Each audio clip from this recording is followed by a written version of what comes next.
God, why does no one want to manage anymore? You see what I did there? It's a tongue-in-cheek subversion of the popular, why does no one want to work anymore?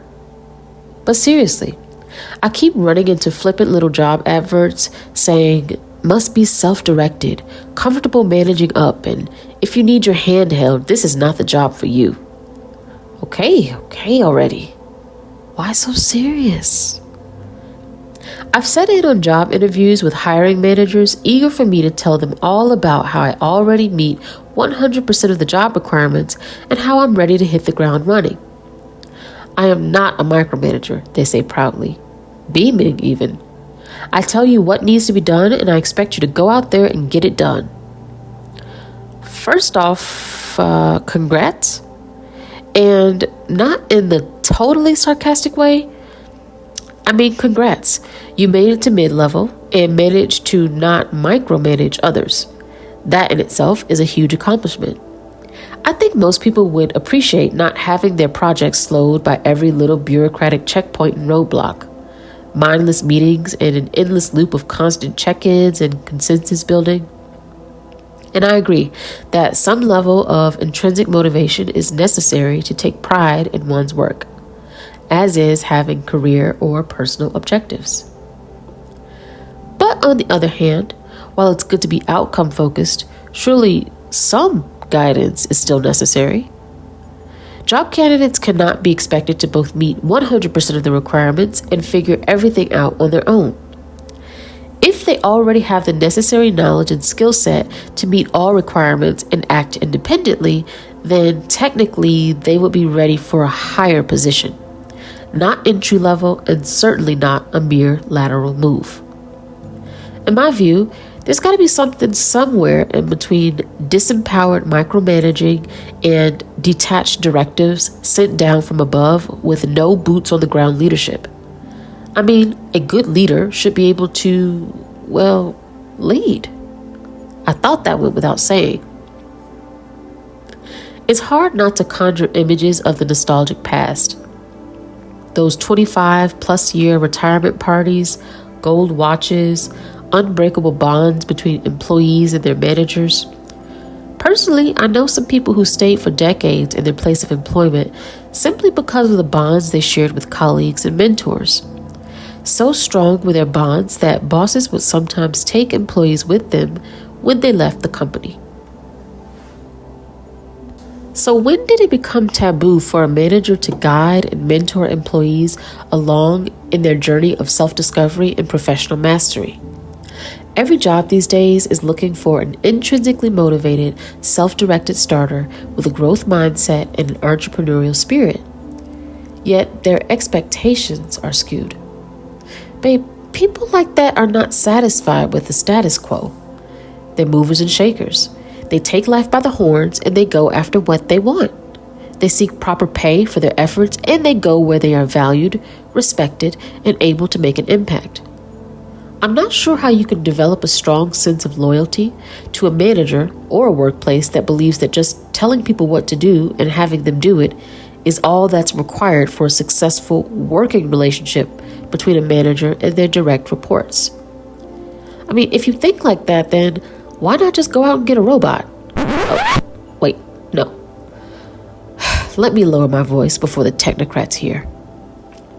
But seriously, we don't talk about this enough. How so many companies these days are simply refusing to train new hires.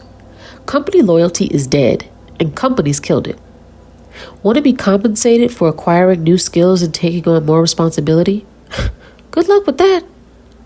You're better off changing jobs. Want to join a company that invests in its employees and looks out for their professional development? Think again. Most hiring teams have their eyes on those rock star unicorn employees who have already held the exact same job title. That way, there'll be little to no need to train them or offer any meaningful support at all. If a manager's job isn't to manage and direct, then is it time for us to start asking why our companies follow hierarchical governance structures in the first place? Should we just focus on collaborative work environments without the subordinate superior dynamic? If everyone must be out for their own professional interests and find their own way, then should we all just be entrepreneurs? Because honestly, that's the message I think a lot of young people have internalized. They're not making economic gains in the workplace. They're interning full-time for pennies. They're taking on work of multiple people. They're having to take on side hustles outside or alongside normal operating hours. They're watching attractive social media models, professional gamers, family bloggers, and kids playing with toys achieve massive wealth and recognition with what looks like relative ease. And they're going back to their corporate jobs where they are easily replaceable, barely able to climb the ladder, and treated as a cog in a wheel. These are the stories I'm hearing. It's kind of strange living in this new age. What faith do the young people have that working hard and steady will ever pay off for them? At the same time, the folks that they would naturally look up to think that they are spoiled, entitled, and worthless. Oh, so now how does that work? What happened to managers seeing something good in you? A skill or a gift to be nurtured? A realistic and achievable path forward? Something you may not have thought of before, or just anything. Of course, productivity and profits are the pinnacle of success in business. I do get that. But all I'm saying, I guess I'm just calling for an attitude check on all levels. Whatever you do, please stop talking negatively about the younger generation and how inherently lost do you think they all are. If it's a question of values, well then help them find the way. And if it's a question of skill, then train them up. That's my new rule. You're not allowed to complain about the younger generation if you're not actively committed to teaching, loving, inspiring, guiding, mentoring, leading, and directing. Please, I mean that sincerely. And I'm speaking specifically to the latchkey generation, who did everything for themselves and stumbled in the dark to try and find their own way forward. Because it taught them resilience and personal responsibility, maybe it didn't occur to them that it wasn't normal. Masters have always educated their apprentices. I see nothing wrong with that. I hope we don't become so hardened by our own trials that we forget that these basic truths exist. Or worse, that we actively take pleasure in the dog-eat-dog, sink-or-swim mentality. Some people require a different approach. All I'm saying is you never know what good you could bring out of someone when you motivate and uplift them and speak positivity over their life. I am looking forward to the next generation.